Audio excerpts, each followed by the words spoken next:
જો તમે પાણીપુરી ખાવાના શોખીન હોય તો આ વિડીયો તમે જોઈ લેજો, કારણ કે આ વિડીયો છે હળવદ શહેરના શરણેશ્વર રોડ પાસેનો.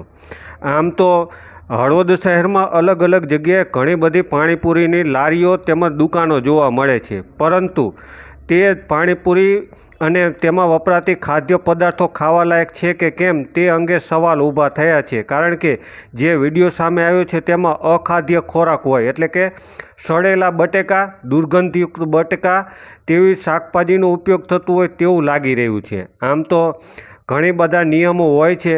જે ખાદ્ય ચીજવસ્તુ હોય છે તેને સ્વચ્છ અને ઢાંકીને રાખવી, પીવાનું શુદ્ધ પાણી જ ઉપયોગમાં લેવું, વાસણો, પાણીના ડોલ, થાળી અને બનાવટની જગ્યા સ્વચ્છ રાખવી સહિત ગટરનું પાણી આજુબાજુમાં ક્યાંય ન હોવું જોઈએ. ખોરાક બનાવતી વખતે હાથમાં મોજા, ટોપી અથવા સ્વચ્છતા જાળવવાના સાધનનો ઉપયોગ કરવા, આવા બધા નિયમો હોય છે.